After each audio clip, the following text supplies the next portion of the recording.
मौसम बहार की एक कदरे ठंडी शाम है। दारुल-हुकूमत वाशिंगटन से कुछ दूर इस घर में गर्मा गर्म चाय बन रही है और गपशप जारी है। ज़ियाउद्दीन भट्ट और शहजादी सलमा भट्ट के 7 में से 3 बच्चे और फिर उनके बच्चे आज यहाँ मौजूद हैं, जो अमेरिका में परवान चढ़ने वाली इस पाकिस्तानी इमिग्रेंट फैमिली की तीसरी नस्ल है। बहुत मेहनत की है अमेरिका में, अपनी कंट्री समझा इसको। 38 साल पहले ज़ियाउद्दीन की बहन ने उन्हें फैमिली बेस्ड इमिग्रेशन के जरिए स्पॉन्सर करके अमेरिका बुलाया था।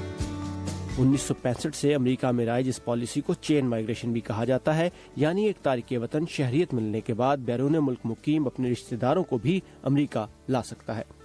ज़िया खुश है, लेकिन उनकी बीवी शहजादी आज भी अपने बहन भाइयों का इंतजार कर रही हैं। 3 भाई हैं, 2 बहनें मेरी। मैंने उनको स्पॉन्सर किया और 15 साल हो गए, 15 ईयर वेटिंग करते हुए। और अमेरिका में इमिग्रेशन की मौजूदा बहस को देखते हुए लगता है कि उनका ये ख्वाब देर से तो क्या शायद कभी पूरा ही ना हो।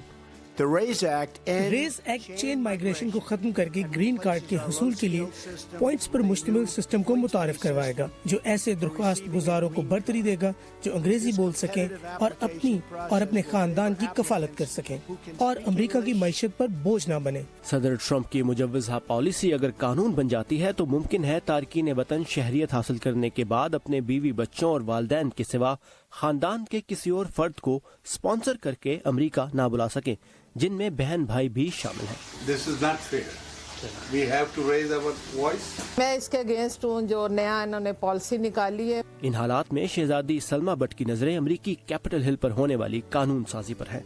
यहाँ कैपिटल हिल पर डेमोक्रेटिक अरकान कांग्रेस ने एक बिल यूनाइटिंग फैमिलीज एक्ट के नाम से मुतारिफ करवाया है, जिसका मकसद अमेरिकी इमिग्रेशन के मौजूदा निज़ाम में इस्लाहात और अमेरिका बसने वाले तारकीन वतन के खानदानों के लिए वीज़ा के हसूल को सहल बनाना है। The correct terminology is family reunification.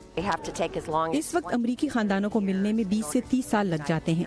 ये हकीकत सदर ट्रंप के उस दावे की भी नफी करती है कि तारिकीन वतन अपने रिश्तेदारों को बहुत जल्दी और आसानी से बुला लेते हैं। इस बिल को पास करवाने की कोशिशें साल 2010 से जारी हैं।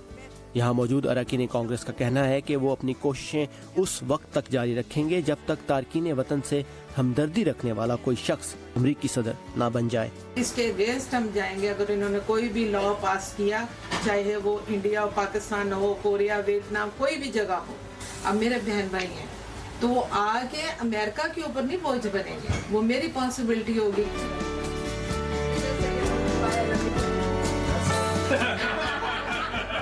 साकिबुल इस्लाम, उर्दू VOA, सेंट्रल वर्जीनिया।